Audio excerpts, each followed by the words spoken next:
Hello, नमस्कार. The MPSC classmate या YouTube चॅनलवर तुम्हा सर्वांचं परत एकदा स्वागत आहे.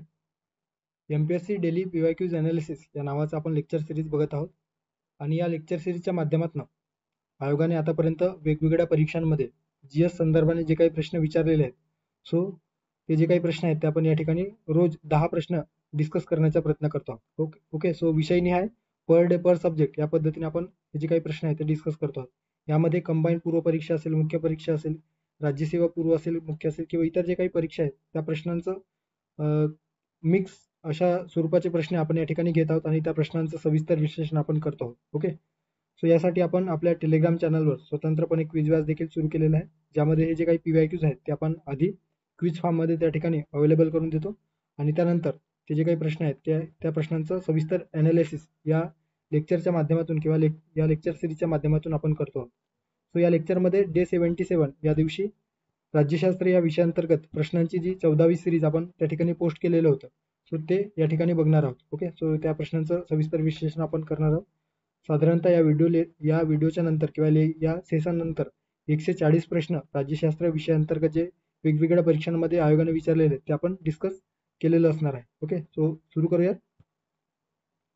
आता पहिला जो प्रश्न या ठिकाणी विचारण्यात आलेला आहे तो एकंदरीतच उपराष्ट्रपती या पदाबद्दल जे काही भारतीय राज्यघटनेमध्ये तरतूद केलेलं आहे, सो कोणत्या कलमांतर्गत कोणते तरतूद केलेले आहे त्या संदर्भाने या ठिकाणी एसओ मुख्य परीक्षा 2022 मध्ये विचारण्यात आलेला एकंदरीत प्रश्न आपल्याला या ठिकाणी दिसून येतो आहे. ओके, सो प्रश्न काय आहे तर खालीलपैकी कोणते विधान बरोबर जुळलेलं नाही. ओके, सो बरोबर जुळलेलं नाही किंवा चुकीचं विधान या ठिकाणी दिलेलं आहे ते आपल्याला फाइंड आउट करायचं. स्टेटमेंट किंवा पर्याय क्रमांक 1 मध्ये काय दिलेलं आहे तर कलम 164 अंतर्गत उपराष्ट्रपती हे राज्यसभेचे पदसिद्ध अध्यक्ष असतात का, अशी तरतूद आहे का? कलम 66 उपराष्ट्रपदाची निवडणूक. कलम 69 उपराष्ट्रपतीद्वारे घेण्यात येणारी शपथ. नंतर कलम 61 उपराष्ट्रपतींचा कार्यकाळ. सो कुठला पर्याय या ठिकाणी चुकीचा असणार आहे? ओके, बरोबर जुळलेलं नसणार आहे. आता उपराष्ट्रपती हे राष्ट्रपतीनंतर दुसऱ्या क्रमांकाचे सर्वोच्च पद आपण म्हणू शकतो. ओके, हे जे काही कार्यालय आहे किंवा हे जे काही पद आहे ते अमेरिकेच्या उपराष्ट्रपती पदाच्या धर्तीवर तयार करण्यात आलेलं आहे. ओके, सो जे काही भारतीय उपराष्ट्रपती जे पद आहे ते एकंदरीतच अमेरिकन व्हाईस प्रेसिडेंटच्या धर्तीवर किंवा त्या बेसिसवर तयार करण्यात आलेलं पद आपल्याला दिसून येतो. ओके, आता या ठिकाणी जे काही कलम 64 दिलेलं आहे, सो कलम 64 मध्ये काय दिलेलं आहे तर उपराष्ट्रपती राज्यसभेचे पदसिद्ध अध्यक्ष असेल अशा पद्धतीची तरतूद आपल्या भारतीय संविधानामध्ये नमूद करण्यात आलेलं आहे. कलम 66 अंतर्गत काय दिलेलं आहे तर उपराष्ट्रपती पदाची जी काही निवडणूक आहे ते कशा पद्धतीने उपराष्ट्रपती हे निवडून येतील. ओके, सो त्या संदर्भाने कलम 66 मध्ये दिलेलं आहे, त्यामुळे हे देखील पर्याय बरोबर असणार आहे. ओके, त्यानंतर कलम 69 मध्ये काय दिलेलं आहे तर कलम 69 मध्ये या ठिकाणी बघू शकतो उपराष्ट्रपती पदाची शपथ आणि स्वीकृती. ओके, गोपनीयतेची शपथ आणि स्वीकृती या संदर्भाने कलम 69 मध्ये तरतूद करण्यात आलेलं आहे. ओके, आणि या ठिकाणी पर्याय क्रमांक 3 मध्ये देखील उपराष्ट्रपतींद्वारे घेण्यात येणारी शपथ हे देखील बरोबर असणार आहे. ओके, पर्याय क्रमांक 1 उपराष्ट्रपती हे राज्यसभेचे सदस्य पदसिद्ध अध्यक्ष असतील, कलम 64 मध्ये दिलेलं आहे, हे बरोबर आहे. कलम 66 मध्ये उपराष्ट्रपती पदाची निवडणूक संदर्भात दिलेलं आहे, हे देखील बरोबर आहे. आणि पर्याय क्रमांक 3 मध्ये कलम 69 अंतर्गत उपराष्ट्रपतीद्वारे घेण्यात येणारी शपथ हे देखील बरोबर आहे. मात्र आपल्याला चुकीचं विचारलेलं होतं, जुळलेलं नाही. सो कलम 61 या कलम 61 अंतर्गत उपराष्ट्रपतींचा कार्यकाळ नमूद केलेला आहे का, तर चुकीचं आहे. कलम 61 अंतर्गत राष्ट्रपतींच्या महाभियोगाची किंवा राष्ट्रपतींवर महाभियोगाची जी काही प्रक्रिया आणली जाते त्या संदर्भात या कलम 61 मध्ये भारतीय राज्यघटनेमध्ये तरतूद करण्यात आलेली आहे. ओके, सो उपराष्ट्रपतीच्या कार्यकाळाबद्दल कोणत्या कलमामध्ये तरतूद केलेलं आहे, सो लक्षात ठेवू शकता. कलम 67 अंतर्गत उपराष्ट्रपती पदाचा कार्यकाळ भारतीय राज्यघटनेमध्ये स्पष्ट केलेला आहे. ओके, आता जर आपण व्यवस्थित जर पर्याय वाचले तर आपल्याला पर्याय क्रमांक 4 मध्ये कलम 61 दिसतोय. ओके, आता कलम 64 मध्ये जे दिलेलं आहे की उपराष्ट्रपती हे राज्यसभेचे पदसिद्ध अध्यक्ष असतील. ओके, आधी एखादी गोष्ट किंवा एखादा पद जेव्हा पदाविषयी आपण उल्लेख करतो आहोत भारतीय राज्यघटनेमध्ये, तर त्या पदाविषयी कुठला पद आहे किंवा त्या पदाविषयी जी काही इंट्रोडक्शन आहे त्या पद्धतीने जी काही एकंदरीत कलम आहेत किंवा तरतूद आहे ते केलेली असते. मात्र डायरेक्ट 61 मध्ये आपण उपराष्ट्रपतींच्या कार्यकाळापासून आपण सुरू करू शकत नाही. ओके, त्यामुळे हे जे काही पर्याय क्रमांक 4 आहे ते आपल्याला ऑड आउट करू शकतो आपण. ओके, सो हे आपल्याला कुठेतरी या ठिकाणी विसंगत वाटतो आहे. त्यामुळे पर्याय क्रमांक 4 असे देखील लॉजिकच्या माध्यमातून देखील हे जे काही प्रश्न आहेत ते आपण सॉल्व्ह करू शकतो. ओके, आता भारतीय राज्यघटनेमध्ये उपराष्ट्रपतीच्या पदासंदर्भाने जे काही तरतूद केलेली आहे ते कोणत्या कलमांतर्गत केलेलं आहे, सो आपल्याला ते माहिती असणे गरजेचं आहे. कलम 63 अंतर्गत भारताचे उपराष्ट्रपती हे पद तयार केलेलं आहे किंवा या पदाबद्दलची जी काही इन्फॉर्मेशन आहे ते आपल्या भारतीय राज्यघटनेमध्ये दिलेलं आहे. ओके, त्यानंतर कलम 64 उपराष्ट्रपती राज्यसभेचे पदसिद्ध अध्यक्ष असतील. कलम 65 अंतर्गत काय दिलेलं आहे की उपराष्ट्रपतींनी राष्ट्रपती म्हणून कार्य करणे. ओके, ज्यावेळेस राष्ट्रपती एखाद्या किंवा राष्ट्रपती आकस्मिक कारणास्तव राष्ट्रपती हे पद धारण करण्यात अक्षम असतील किंवा त्यांच्या राष्ट्रपतींच्या अनुपस्थितीमुळे राष्ट्रपती हे जे काही पद रिक्त असेल, तो अशा वेळेस उपराष्ट्रपती राष्ट्रपती म्हणून कार्य करतात आणि त्या संदर्भाने तरतूद कलम 65 मध्ये देण्यात आलेली आहे.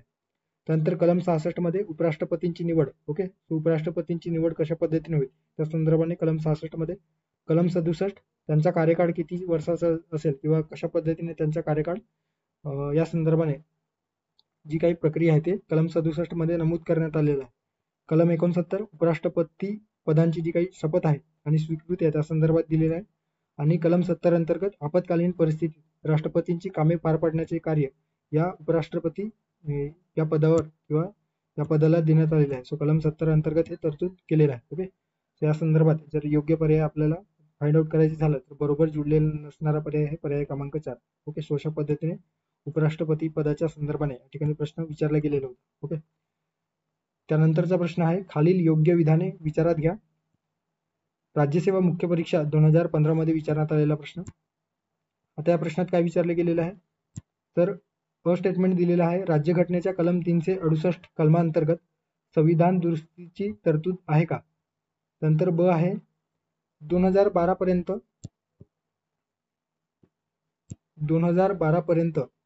भारतीय संविधानात 98 घटना दुरुस्त्या करण्यात आल्या. त्यानंतर आहे क संविधान दुरुस्ती विधेयक सादर करताना राष्ट्रपतींची पूर्वपरवानगी आवश्यक असते. सो कुठला पर्याय या ठिकाणी योग्य असणार आहे. ओके, फक्त ब आणि क, अ आणि ब की फक्त क. सो राज्यसेवा मुख्य परीक्षा 2015 मध्ये विचारण्यात आलेला प्रश्न. आता जे काही घटना दुरुस्ती प्रक्रियेसंदर्भाने या ठिकाणी आपल्याला प्रश्न विचारला गेलेला आहे त्या संदर्भाने जे काही बेसिक इन्फॉर्मेशन आहे ते आपल्याला आपण या ठिकाणी थोडक्यात रिवाइज करूयात. ओके, सो भारतीय राज्यघटनेच्या कलम 20 अंतर्गत भारतीय राज्यघटनेच्या भाग 20 मधील कलम 368 अंतर्गत आपल्या संविधानामध्ये या राज्यघटनेच्या दुरुस्तीविषयीची जी काही तरतूद आहे ते करण्यात आलेली आहे. ओके, सो भाग 20 कलम 368 अंतर्गत सो कशा पद्धतीने आपल्या भारतीय राज्यघटनेमध्ये बदल घडून आणता येऊ शकतो किंवा त्यामध्ये अमेंडमेंटच्या माध्यमाने नवीन तरतूद करता येऊ शकतो, बदल करता येऊ शकतो किंवा एखादी तरतूद जी आहे ती रद्द करता येऊ शकतो. त्या संदर्भाने जे काही इन्फॉर्मेशन आहे ते या ठिकाणी भाग 20 कलम 368 मध्ये नमूद केलेलं आहे. ओके, मात्र राज्यघटनेची जी काही मूलभूत संरचना आहे ज्याला basic structure of Indian constitution अशा पद्धतीने ओळखलं जातो तर ते कुठल्याही परिस्थितीमध्ये संसद दुरुस्ती करून बदलू शकत नाही. हे जे काही निर्णय आहे ते एकंदरीतच केशवानंद भारती प्रकरणात सर्वोच्च न्यायालयाने दिलेलं आहे. ओके, सो जी काही बेसिक मूलभूत संरचना आहे ते मूलभूत संरचने जी भारतीय राज्यघटनेची मूलभूत संरचना आहे ते घटना दुरुस्ती प्रक्रियेतून हिरावून घेता येणार नाही अशा पद्धतीची जी तरतूद आहे किंवा जो काही निर्णय आहे ते केशवानंद भारती खटल्यात सर्वोच्च न्यायालयाने दिलेलं आहे. आता 368 मध्ये जे काही पद्धती नमूद करण्यात आलेली आहे त्याच्यामध्ये काय दिसून येतो आपल्याला तर या ठिकाणी कलम 368 अंतर्गत जे काही घटना दुरुस्तीची कार्यपद्धती नमूद केलेलं आहे त्याच्यात संसदेच्या कोणत्याही सभागृहात. ओके, लक्षात घ्या या ठिकाणी जे काही कीवर्ड आहे ते आपल्याला माहिती असणे किंवा त्या संदर्भाने त्या कीवर्डवर लक्ष देणे या ठिकाणी गरजेचं आहे. ओके, सो संसदेच्या कोणत्याही सभागृहात या उद्देशाने अर्थात घटना दुरुस्ती करण्याच्या उद्देशाने विधेयक सादर करून घटना दुरुस्ती प्रक्रिया सुरू करता येते. ओके, नंतर हे विधेयक मंत्री किंवा खासगी दोन्ही प्रकारचे जे काही सदस्य आहेत ते मांडू शकतात. ओके, सो एकतर ते घटना दुरुस्ती प्रक्रियेचे विधेयक मंत्री मांडू शकतात किंवा खासगी सदस्य देखील मांडू शकतात. ओके, आणि यासाठी राष्ट्रपतींच्या पूर्व परवानगीची आवश्यकता असते का तर यासाठी राष्ट्रपतींच्या पूर्व परवानगीची आवश्यकता नसते. ओके, फार महत्वाचा पॉईंट आहे. घटना दुरुस्ती प्रक्रिया सुरू करताना राष्ट्रपतीच्या पूर्व परवानगीची आवश्यकता नसते. ओके. नंतर आहे संसदेच्या दोन्ही सभागृहांनी विधिवत मंजूर दिल्यानंतर, अर्थात जे काही विधेयक घटनादुरुस्ती संदर्भाने मांडले गेलेले आहे ते विधेयक मंजूर झाल्यानंतर आणि जर ते विधेयक संघराज्य पद्धतीमध्ये काही इफेक्ट घडवून आणत असेल किंवा प्रभाव पाडणार असेल तर अशा वेळेस राज्य विधिमंडळाकडे पाठवला जातो आणि त्या राज्य विधिमंडळांनी अर्ध्यापेक्षा जास्त राज्य विधिमंडळांनी त्या विधेयकाला मान्यता दिल्यानंतर ते विधेयक राष्ट्रपतींकडे संमतीसाठी पाठवले जातात. राष्ट्रपतींनी त्या विधेयकाला संमती देणे आवश्यक असते. ओके. एकदा ते संमती या ठिकाणी जे काही घटनादुरुस्ती विधेयक आहे ते घटनादुरुस्ती विधेयकाला राष्ट्रपतींना संमती देणे बंधनकारक असते. ते त्या विधेयकाला संमती राखून ठेवू शकत नाही. ओके. म्हणजे ते रोखून धरू शकत नाही किंवा संसदेच्या पुनर्विचारार्थ विधेयक ते परत संसदेकडे पाठवू शकत नाही. थोडक्यात काय तर ज्या पद्धतीने सामान्य विधेयकाबद्दल आपल्याला माहित आहे की एखादा सामान्य विधेयक राष्ट्रपतींकडे गेलं तर ते एकतर विधेयकाला संमती रोखून ठेवू शकतात किंवा ते जे काही विधेयक आहे ते आपल्याकडे ठेवू शकतात. अर्थात त्याला पॉकेट व्हिटो अशा पद्धतीने म्हटलं जातो आहे. त्यावर कुठलाही निर्णय देत नाही किंवा ते संसदेकडे परत घटनादुरुस्तीसाठी किंवा त्याच्यामध्ये बदल करण्यासाठी किंवा पुनर्विचारार्थ पाठवू शकतात. मात्र जे काही राज्यघटने संदर्भाने घटनादुरुस्ती करायचे जो काही विधेयक असतो ते विधेयक संसदेने मंजूर केल्यानंतर राष्ट्रपतींकडे सादर केलेलं असेल तर त्या विधेयकाला संमती देणे राष्ट्रपतींवर बंधनकारक असते. ओके. तर त्या विधेयकाला संमती रोखून धरू शकत नाही किंवा ते विधेयक संसदेच्या पुनर्विचारार्थ परत पाठवू शकत नाही. ओके. त्यामुळे राष्ट्रपतींच्या जो काही संमती आहे त्याला बंधनकारक असते. भारतीय राज्यघटनेची जी काही 98वी घटनादुरुस्ती आहे ती कायदा 2012 मध्ये करण्यात आलेली आहे. ओके. सो एकंदरीत हे जे कायदा आहे ते प्रस्ताव 2012 मध्ये मांडण्यात आलेला होता, मात्र जे काही कायदा जो आहे तो मंजूर 2013 मध्ये करण्यात आलेला. ओके. भारतीय राज्यघटनेत कलम 371 जे समाविष्ट करण्यात आले आणि हा जो काही दुरुस्ती कायदा आहे तो विशेषतः कर्नाटक या राज्याला आणि कर्नाटक राज्याच्या राज्यपालांना विशेष अधिकार, विशेषतः जे काही आपण एखाद्या राज्यामध्ये कशा पद्धतीने त्या राज्यासाठी विशेष तरतूद आपल्या भारतीय संविधानामध्ये करण्यात आलेली आहे. सो कलम 371 अंतर्गत वेगवेगळ्या राज्यांसाठी ते करण्यात आलेले आहे. सो त्यामध्ये कलम 371 जे चा भर घालून त्यामध्ये नव्याने कर्नाटक या राज्यासंदर्भाने जे काही विशेष तरतूद आहे ते करण्यात आलेले आहे. हे जे काही संविधान दुरुस्ती आहे ते 2012 जरी असले तरी ते 2013 मध्ये मंजूर करण्यात आलेले आहे. ओके. सो हे लक्षात ठेवा. आता या ठिकाणी जे विधानात दिलेलं आहे भारतीय राज्यघटनेच्या कलम 368व्या कलमांतर्गत संविधान दुरुस्तीची तरतूद करण्यात आली आहे का? सो अ जे स्टेटमेंट आहे ते या ठिकाणी योग्य असणार आहे. त्यानंतर आहे ब 2012 पर्यंत भारतीय संविधानात 98 घटना दुरुस्त्या करण्यात आल्या. 2012 पर्यंत 2012ला 98वी घटना दुरुस्ती मांडण्यात आलेली होती, मात्र 2012चा जो काही घटना दुरुस्ती आहे तो 2013 मध्ये मंजूर झालेला होता. त्यामुळे ब जे आहे त्या ठिकाणी चुकीचे असणार आहे. ओके. आणि क जे स्टेटमेंट आहे संविधान दुरुस्ती विधेयक सादर करताना राष्ट्रपतींची पूर्वसंमती आवश्यक असते. ओके. सो क जे स्टेटमेंट आहे ते या ठिकाणी चुकीचे असणार आहे, कारण घटना दुरुस्ती विधेयकाला राष्ट्रपतींची पूर्वसंमतीची आवश्यकता नसते. त्यामुळे क जे दिलेलं आहे विधान ते चुकीचे आहे असं आपण म्हणू शकतो. त्यामुळे पर्याय क्रमांक 2 आणि 4 या ठिकाणी एलिमिनेट करू शकतो आणि ब देखील या ठिकाणी चुकीचा आहे, त्यामुळे ब देखील आपण या ठिकाणी एलिमिनेट करू शकतो. सो पर्याय क्रमांक 1 फक्त या ठिकाणी योग्य पर्याय आहे असं आपण म्हणू शकतो. ओके. सो अशा पद्धतीने या ठिकाणी प्रश्न विचारला गेलेला होता. आता पुढचा जो प्रश्न आहे तो एकंदरीतच डीपीएसपी संदर्भाने जे काही राज्य धोरणाचे मार्गदर्शक तत्व आहेत त्या राज्य धोरणाच्या मार्गदर्शक तत्वांचा वापर करून किंवा त्या मार्गदर्शक तत्वांचा अंमलबजावणीतून कोणते किंवा कुठले जे काही नवीन कायदे आहेत किंवा त्या संदर्भात जो काही उपक्रम आहेत ते आपल्या भारतीय संविधानामध्ये किंवा एकंदरीत आपल्या गव्हर्नमेंटने ते सुरू केलेलं आहे. ओके. सो कोणत्या उपक्रमांचा या राज्य धोरणाच्या मार्गदर्शक तत्वांतर्गत सुरू करण्यात आलेला आहे अशा पद्धतीने या ठिकाणी प्रश्न विचारला गेलेला आहे. ओके. सो खालील कोणते उदाहरणे राज्य धोरणाच्या मार्गदर्शक तत्वांना किंवा तत्वांचा अंमलबजावणीची आहे तशा पद्धतीने या ठिकाणी प्रश्न एसटीआय मुख्य परीक्षा 2022 मध्ये विचारला गेलेला प्रश्न आहे. अ किमान वेतन कायदा 1947, ब मातृत्व लाभ कायदे 1961, क दिलेला आहे राष्ट्रीय वन धोरण 1988, नंतर ड दिलेला आहे महात्मा गांधी राष्ट्रीय ग्रामीण रोजगार हमी योजना 2007. सो या राज्य धोरणाच्या मार्गदर्शक तत्वांचा अंमलबजावणीतून कुठल्या नवीन तरतुदींचा किंवा एकंदरीतच कोणत्या जी काही योजना आहेत उपक्रम आहेत ते सुरू करण्यात आलेले आहेत. अ बड, अ कड, ब कड की वरीलपैकी सर्व? आता या ठिकाणी जर आपण बघितलं तर वरीलपैकी सर्व या प्रश्नाचा योग्य पर्याय असणार आहे. कारण जे काही किमान वेतन धोरण आहे, सो किमान वेतन धोरण कोणत्या DPSP अंतर्गत नमूद केलेलं आहे, तर कलम 43 मध्ये जे काही सर्व कामगारांना योग्य मजुरी दरासंदर्भात, ओके, सो सर्व कामगारांना योग्य मजुरीचा दर मिळणे, त्यांचा जीवनमान आणि सामाजिक व सांस्कृतिक संधी मिळवून देणे हे जे काही कलम 43 मध्ये देण्यात आलेले आहे, या कलमाचा वापर करून भारतीय संविधानात किंवा एकंदरीतच आपल्या पार्लमेंटने किमान वेतन कायदा तयार केलेला आहे, ओके, 1947 मध्ये. सो जे काही स्टेटमेंट आहे ते बरोबर असणार आहे.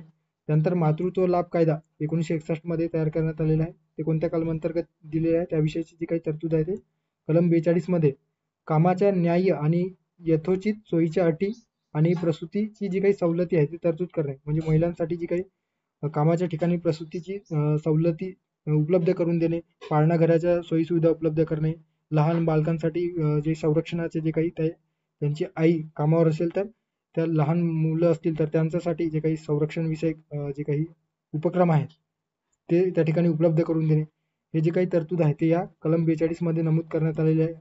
आणि या कलमाचा एकंदरीत वापर करून मातृत्व लाभ कायदा 1961 तयार करण्यात आलेला आहे. त्यानंतर राष्ट्रीय वन धोरण 1988 मध्ये जाहीर करण्यात आलेलं आहे.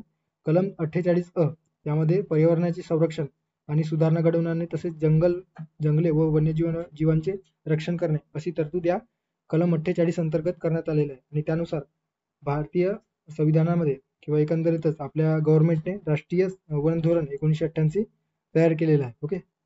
त्यानंतर या ठिकाणी दिलेलं आहे महात्मा गांधी राष्ट्रीय ग्रामीण रोजगार हमी योजना कोणत्या कलमांतर्गत किंवा कोणत्या DPSPचा नुसार हे तयार केले गेलेले आहे, तर महात्मा गांधी राष्ट्रीय ग्रामीण रोजगार हमी योजना 2006 कलम 39 अंतर्गत जे काही सर्व नागरिकांना उपजीविकेच्या पुरेशा साधनांचे अधिकार मिळवून देणे या तरतुदी अंतर्गत हे जे काही योजना आहे ते सुरू करण्यात आलेले आहे, ओके. सो कलम 39 मध्ये याविषयीची तरतूद दिलेली आहे. सो पर्याय क्रमांक जर आपण बघितलं तर पर्याय क्रमांक 4 वरीलपैकी सर्व या प्रश्नाचं योग्य पर्याय आहे असं आपण म्हणू शकतो, ओके. त्यानंतरचा जो काही प्रश्न आहे तो एकंदरीतच मूलभूत हक्कावर आधारित प्रश्न या ठिकाणी विचारला गेलेला आहे. राज्यसेवा मुख्य परीक्षा 2017 मध्ये विचारण्यात आलेला प्रश्न, सरकारी खर्चाने चालणाऱ्या शिक्षण संस्था धर्म, वंश किंवा अधिक कारणास्तव कोणालाही प्रवेश नाकारू शकत नाही अशी तरतूद यामध्ये आहे, ओके. सो कोणत्या कलमांतर्गत किंवा कोणत्या हक्कामध्ये जे काही भारतीय राज्यघटनेमध्ये मूलभूत हक्क प्रदान केलेला आहे ते त्यामध्ये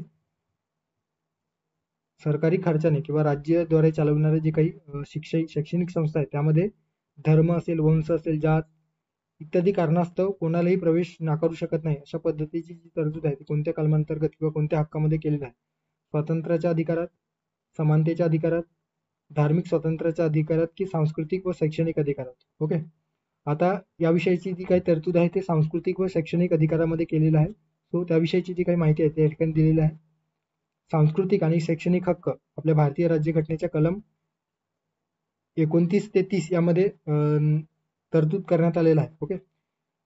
अल्पसंख्याकांची भाषा, लिपी आणि संस्कृतीचे रक्षण हे कलम 29 मध्ये नमूद करण्यात आलेलं आहे. आणि यानुसार आपल्या भारतीय राज्यघटनेमध्ये असे स्पष्ट केलेले आहे की कोणालाही किंवा कोणत्याही नागरिकाला केवळ धर्म, वंश, जात किंवा भाषेच्या आधारावर राज्याद्वारे, ओके, सरकारच्या माध्यमातून किंवा राज्य या संस्थेकडून चालविल्या जाणाऱ्या किंवा राज्य निधीतून मदत मिळणाऱ्या कोणत्याही शैक्षणिक संस्थेत प्रवेश नाकारला जाणार नाही अशी तरतूद या कलम 29 अंतर्गत करण्यात आलेला आहे. त्यामुळे जर आपण या ठिकाणी पर्याय बघितलं तर सांस्कृतिक व शैक्षणिक अधिकारात हे तरतूद केलेलं आहे. त्यामुळे पर्याय क्रमांक 4 या प्रश्नाचं योग्य पर्याय आहे असं आपण म्हणू शकतो, ओके. त्यानंतर कलम 30 मध्ये काय दिलेलं आहे तर कलम 30 अंतर्गत अल्पसंख्याकांना शैक्षणिक संस्था स्थापन करण्याचा व त्याचे प्रशासन करण्याचा अधिकार देण्यात आलेला आहे. हे देखील लक्षात ठेवा. अल्पसंख्याकांना शैक्षणिक संस्था स्थापन करून त्याचे प्रशासन संदर्भात जो काही निर्णय आहे तो घेण्याचा अधिकार या कलम 30 मध्ये देण्यात आलेला आहे, ओके. अशा पद्धतीने या प्रश्नाचा योग्य पर्याय आहे पर्याय क्रमांक 4. त्यानंतरचा जो प्रश्न आहे तो एकंदरीतच ESO मुख्य परीक्षा 2022 मध्ये विचारला गेलेला प्रश्न, धर्मनिरपेक्ष म्हणजे काय, ओके. सो धर्मनिरपेक्ष संदर्भाने या ठिकाणी एकंदरीत आपल्या बेसिक अंडरस्टँडिंगचा भाग म्हणून जे काही अशा पद्धतीचे प्रश्न आहेत ते आपण सॉल्व्ह करू शकतो. आता धर्मनिरपेक्ष म्हणजे काय, तर दिलेलं आहे की राज्य एखाद्या विशिष्ट धर्माच्या विरोधी असेल अशा पद्धतीचे जर असेल तर आपण त्याला धर्मनिरपेक्ष म्हणू शकतो का. ओके, सो या ठिकाणी जे स्टेटमेंट आहे ते वाचताक्षणी आपण त्याला एलिमिनेट करू शकतो. एखाद्या धर्माविरुद्ध असेल तर आपण त्या राज्याला किंवा त्या देशाला धर्मनिरपेक्ष आहे असं म्हणू शकत नाही. ओके, त्यामुळे जी काही स्टेटमेंट आहे ती चुकीचं आहे. त्यामुळे पर्याय क्रमांक 1 या ठिकाणी एलिमिनेट होतोय. त्यानंतर ब आहे राज्य धर्मानुकूल असेल.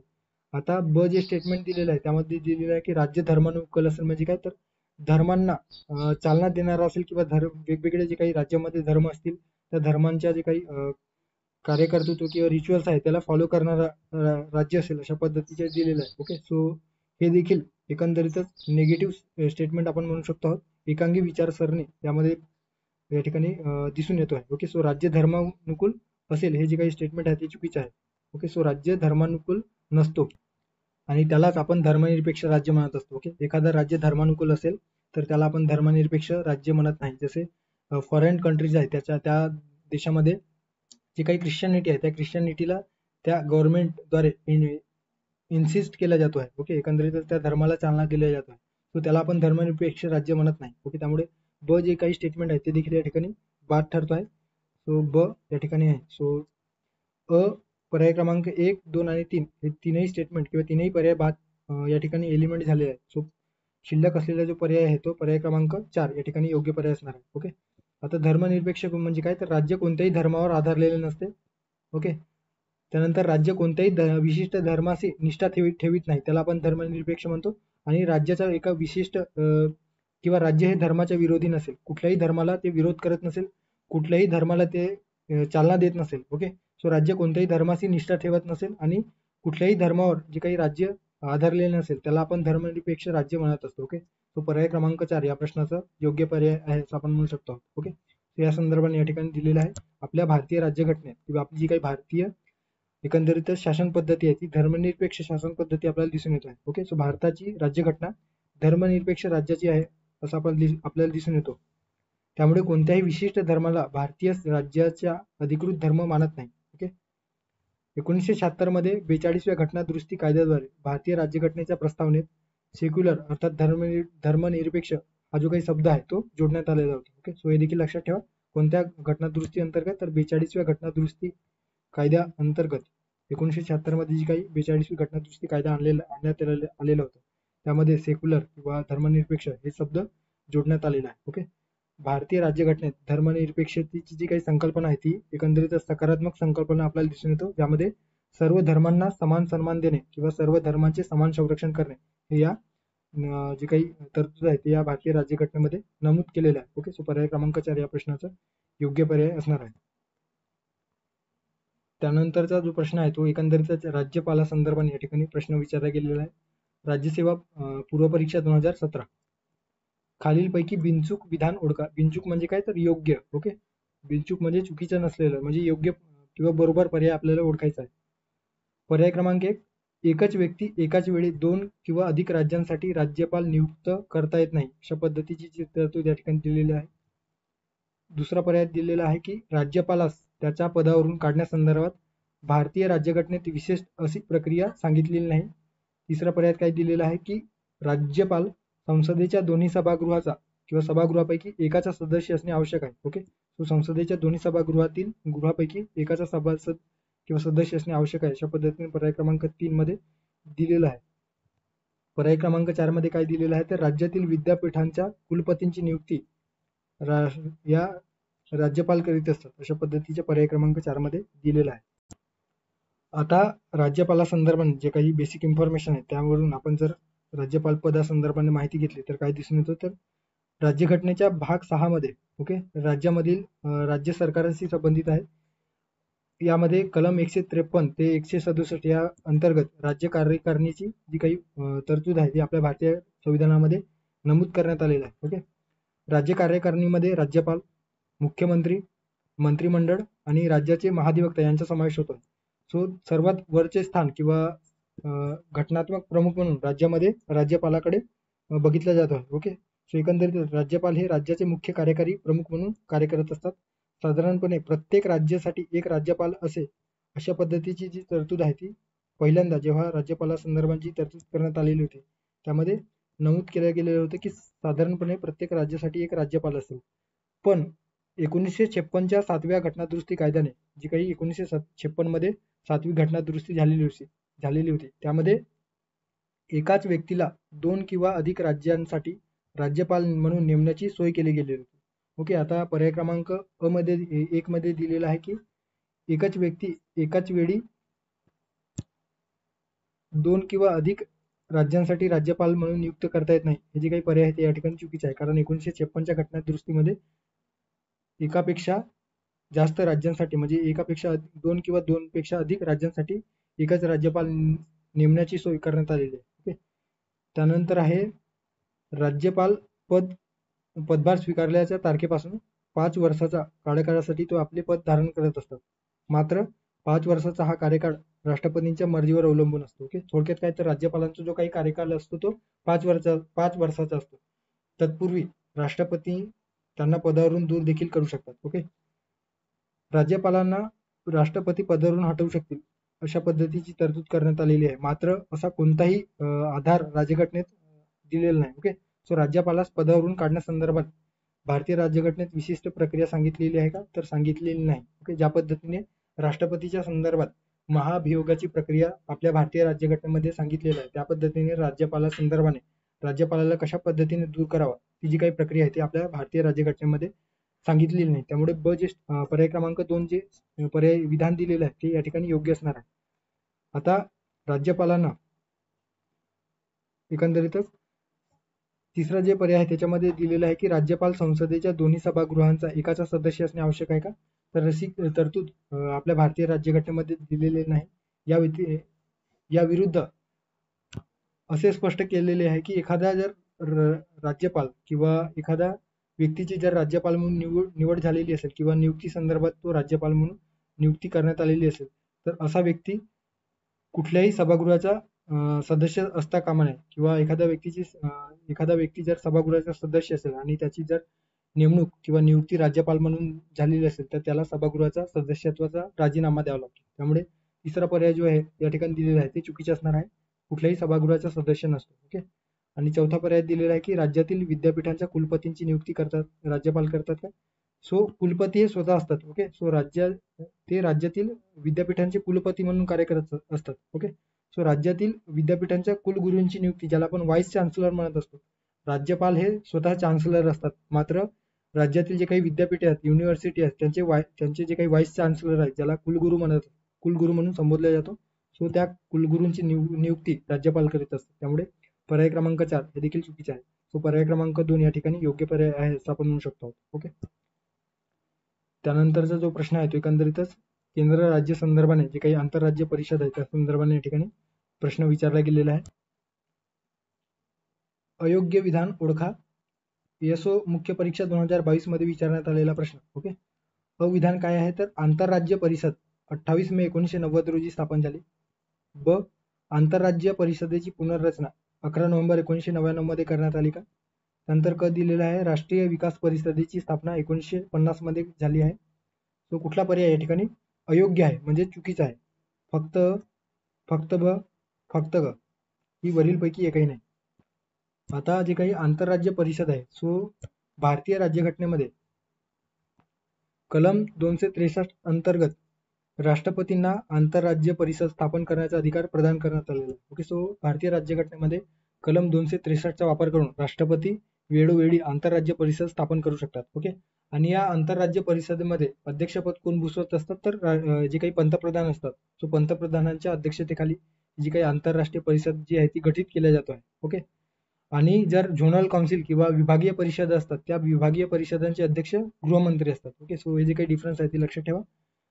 हे जे काही इंटरस्टेट काउन्सिल आहे ते एकंदरीतच घटनात्मक पद आहे, कारण राज्यघटनेमध्ये कलम 263 अंतर्गत या इंटरस्टेट काउन्सिल अर्थात आंतरराज्य परिषदेची तरतूद करण्यात आलेली आहे. व्हाईल जे काही झोनल काउन्सिल असतात ज्याला विभागीय परिषद आपण म्हणत असतो ते एक वैधानिक संस्था आपल्याला दिसून येतात, कारण त्यांचे जे काही त्या झोनल काउन्सिल किंवा जी काही विभागीय परिषद स्थापनेच्या जे काही तरतूद आहे स्थापनेसंदर्भात ते आपल्या भारतीय राज्यघटनेमध्ये करण्यात आलेले नाही. ओके, सो हे जे काही बेसिक डिफरन्स आहे ते आपल्याला माहिती असणं गरजेचं आहे, कारण यावर आयोगाने सातत्याने प्रश्न विचारलेले आहेत. आता या ठिकाणी दिलेलं आहे की 28 मे 1990 रोजी जनता दल सरकारने सरकारी आयोगाच्या शिफारशीनुसार, ओके, कोणत्या आयोगाच्या शिफारशीनुसार, तर सरकारी आयोगाच्या शिफारशीनुसार आंतरराज्यीय परिषदेची स्थापना करण्याचा जो काही निर्णय आहे तो घेतलेला आहे, किंवा यानुसार 28 मे 1990 रोजी आंतरराज्य परिषदेची स्थापना केलेली आहे. ओके, आणि त्यानंतर आंतरराज्य परिषदेची जी काही पुनर्रचना आहे ती नोव्हेंबर 1999 मध्ये करण्यात आलेली आहे. ओके, त्यामुळे पर्याय क्रमांक या ठिकाणी विधान दिलेलं आहे. आंतरराज्य परिषदेची जी काही स्थापना आहे ती 28 नोव्हेंबर 1990 मध्ये करण्यात आली का, या ठिकाणी जे स्टेटमेंट आहे ते बरोबर आहे.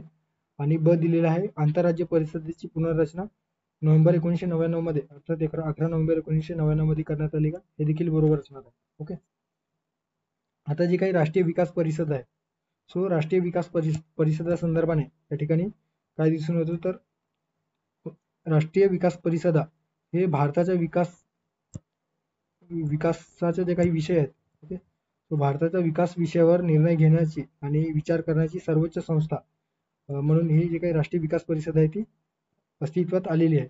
याचे अध्यक्ष देखील पंतप्रधान असतात.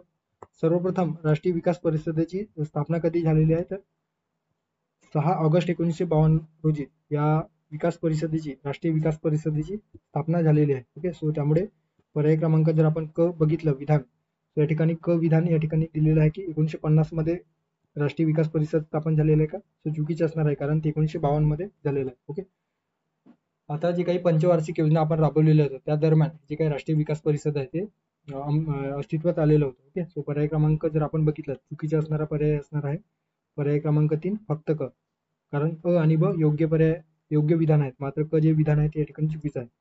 तो पर्याय क्रमांक 3 या प्रश्नाचं योग्य उत्तर असणार आहे. त्यानंतरचा जो प्रश्न आहे तो एकंदरीतच लोकपालांची नियुक्ती संदर्भाने या ठिकाणी प्रश्न विचारला गेलेला आहे. राज्यसेवा मुख्य परीक्षा 2019 मध्ये विचारण्यात आलेला प्रश्न, लोकपालांची नियुक्ती कोण करते, अशा पद्धतीने स्ट्रेट फॉरवर्ड प्रश्न या ठिकाणी विचारला गेलेला आहे. भारताचे राष्ट्रपती, राज्याचे मुख्यमंत्री, लोकायुक्त की उच्च न्यायालयाचे मुख्य न्यायमंत्री, सो कोणत्या व्यक्तीद्वारे किंवा लोकपालांची जी नियुक्ती आहे ती कोण करीत असते, अशा पद्धतीने या ठिकाणी प्रश्न विचारला गेलेला आहे. ओके, सो या ठिकाणी लोकपाला संदर्भात जी काही माहिती आहे परीक्षाभिमुख माहिती दिलेली आहे ती तुम्ही स्क्रीनशॉट घेऊन रीड करू शकता. आता लोकपाल ही जी काही संस्था आहे एकंदरीतच स्वीडनमध्ये सर्वप्रथम अस्तित्वात आलेली आहे 1809 मध्ये. ओके, त्याला ओम्बुड्समॅन, ओके, सो ओम्बुड्समॅन म्हणून ओळखला जातो. ओम्बुड्समॅन या शब्दाचा एकंदरीत स्वीडिश शब्द असून त्याचा जो काही अर्थ आहे तो काय असो, तर दुसऱ्या व्यक्तीचा प्रतिनिधी किंवा प्रवक्ते म्हणून जे काही ओम्बुड्समॅन आहे या शब्दाचा अर्थ होत आहे. स्वीडनमधून लोकपाल ही संस्था फिनलंडमध्ये 1919 मध्ये, त्यानंतर आहे डेन्मार्क 1955 आणि नॉर्वे 1962 मध्ये, आणि जी काही इत्यादी युरोपीय देश आहेत त्यामध्ये जी काही लोकपाल ही जी संस्था आहे ती पसरलेली आहे. भारतात लोकपाल आणि लोकायुक्त कायदा सर्वप्रथम 2013 मध्ये करण्यात आला आणि त्यानुसार आपल्या भारतामध्ये लोकपाल ही जी काही संस्था आहे ती अस्तित्वात आलेली आहे. 1962 मध्ये संसदीय अन्वेषण आयुक्ताच्या रूपाने लोकपाल प्रणाली स्वीकारणारा न्यूझीलंड हा पहिला जगातील राष्ट्रकुल देश होता. ओके, कॉमनवेल्थ नेशन कोणता होता ज्याने लोकपाल ही जी काही प्रक्रिया आहे किंवा संस्था अस्तित्वात आणलेली आहे, तर न्यूझीलंड. लोकायुक्त या संस्थेची स्थापना करणारा महाराष्ट्र हा पहिला किंवा सर्वप्रथम महाराष्ट्रामध्ये झालेली आहे. ओके, 1971 मध्ये. ओडिशाने सर्वप्रथम 1970 मध्ये लोकायुक्त संदर्भात कायदा केलेला आहे, मात्र त्या कायद्याची अंमलबजावणी 1983 मध्ये करण्यात आली किंवा अंमलात आलेला हा कायदा ओडिशा सरकारने केलेला लोकायुक्त कायदा आपल्याला दिसून येतो आहे. सर्वप्रथम लोकायुक्त संस्थेची स्थापना कोणत्या राज्यात झालेली आहे, तर महाराष्ट्रामध्ये. ओके, सो लक्षात ठेवा. आता लोकपाल आणि लोकायुक्त कायदा 2013 नुसार केंद्रासाठी लोकपाल आणि राज्यांसाठी लोकायुक्त स्थापन करण्याची तरतूद दिलेली आहे. ओके, ही संस्था एक वैधानिक संस्था म्हणून आपल्याला दिसून येतो. या संस्थेमध्ये जी काही लोकपाल अंतर्गत जे अध्यक्ष आणि सदस्य आहेत ते अध्यक्ष आणि सदस्य पंतप्रधानांच्या अध्यक्षतेखाली जी काही निवड समिती असते त्या शिफारशीनुसार राष्ट्रपतींकडून केल्या जातो. ओके, सो कोणत्या व्यक्तींकडून लोकपालांची नियुक्ती केल्या जातो, तर राष्ट्रपतींकडून केल्या जातो. त्यामुळे पर्याय क्रमांक 1 भारताचे राष्ट्रपती लोकपालांची नियुक्ती करीत असतात. त्यामुळे या ठिकाणी योग्य पर्याय असणार आहे पर्याय क्रमांक 1. ओके. आता निवड समितीमध्ये कोण असतात तर पंतप्रधान असतात. त्यानंतर लोकसभेचे अध्यक्ष, लोकसभेतील विरोधी पक्ष नेता, त्यानंतर आहे सरन्यायाधीश असतात. ओके. किंवा त्यांनी नामनिर्देशित केलेला इतर न्यायाधीश आणि एक प्रख्यात कायदे तज्ज्ञ या लोकपाल नियुक्ती संदर्भाने किंवा निवड समितीमध्ये असतो आहे. लोकपाल अध्यक्ष आणि सदस्यांचा एकंदरीत कालावधी जर विचारला तर लक्षात ठेवा 5 वर्षाचा त्यांचा कालावधी असतो. ओके. सो कार्यकाळ असतो 5 वर्ष किंवा वयाची 70 वर्षापर्यंत. ओके. कार्यकाळ 5 वर्ष किंवा वयाच्या 70 वर्षापर्यंत यापैकी जे अगोदर ठरेल त्यानुसार त्यांना निवृत्त व्हावं लागतं. अलीकडे 2024 मध्ये फेब्रुवारी 2024 मध्ये सर्वोच्च न्यायालयाचे माजी न्यायमूर्ती M.A. खानविलकर यांची निवड लोकपाल अध्यक्षपदी करण्यात आलेली आहे. Okay. So chairperson of Lokpal म्हणून कोण निवडले गेलेले आहे तर 2024 मध्ये M.A. खानविलकर यांची निवड करण्यात आलेली आहे. ओके. सो अशा पद्धतीने या ठिकाणी योग्य पर्याय असणार आहे पर्याय क्रमांक 1 भारताचे राष्ट्रपती. त्यानंतर पुढचा प्रश्न आहे न्यायालयासंदर्भात या ठिकाणी प्रश्न विचारला गेलेला आहे. आता या ठिकाणी आपल्याला उच्च न्यायालयासंदर्भात प्रश्न विचारला गेलेला आहे.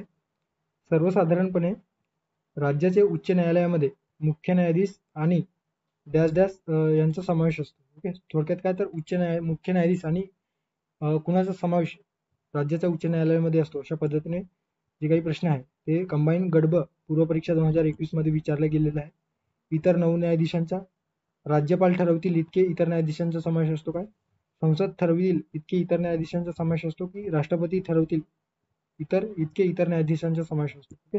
थोडक्यात काय तर राज्याच्या उच्च न्यायालयामध्ये मुख्य न्यायाधीश आणि इतर किती न्यायाधीशांचा समावेश असतो असा एकंदरीत प्रश्न या ठिकाणी विचारला गेलेला आहे. ओके. आता प्रत्येक उच्च न्यायालयात एक सरन्यायाधीश इन द सेन्स एक मुख्य न्यायाधीश असतो. ओके. सो या ठिकाणी मुख्य न्यायाधीश लक्षात ठेवा. सरन्यायाधीश हे सुप्रीम कोर्टमध्ये असतात. सो प्रत्येक राज्यात एक मुख्य न्यायाधीश आणि राष्ट्रपतींना वेळोवेळी वाटतील. ओके. या ठिकाणी काय दिलेलं आहे तर राष्ट्रपतींना वेळोवेळी वाटतील त्या पद्धतीने राष्ट्रपतींना वेळोवेळी वाटेल त्या पद्धतीने आवश्यक वाटेल असे इतर न्यायाधीशांचा समावेश या उच्च न्यायालयात आपल्याला दिसून येतो. त्यामुळे राज्यघटनेने उच्च न्यायालयाची संख्याबळ निश्चित केलेलं नाही. ओके. आणि ते राष्ट्रपतींच्या मर्जीवर सोडलेलं आहे. ओके. तो राष्ट्रपती ठरवतील त्या पद्धतीने उच्च न्यायालयाची न्यायाधीशांची नियुक्ती केल्या जाते किंवा ते पद तयार केले जातात. आता जर आपण त्यानुसार राष्ट्रपती वेळोवेळी उच्च न्यायालयाच्या एकंदरीत कार्यभार लक्षात घेऊन उच्च न्यायालयाच्या न्यायाधीशांची संख्या निश्चित करत असतात. सर्वोच्च न्यायालयाच्या बाबतीत मात्र संसदेद्वारे एकंदरीतच जे काही संसदेद्वारे कायदा करून सर्वोच्च न्यायालयाच्या न्यायाधीशाच्या संख्येमध्ये वाढ करता येऊ शकतो. ओके. या संदर्भात कलम 124 नुसार संसद सर्वोच्च न्यायालयाच्या न्यायाधीशामध्ये वाढ करण्यासाठी कायदा आणू शकतो. मात्र राज्यातील उच्च न्यायालय आहेत तर राज्यातील उच्च न्यायालया संदर्भाने राष्ट्रपती निर्णय घेत असतात. ओके. सो पर्याय क्रमांक या ठिकाणी कुठला बरोबर असणार आहे.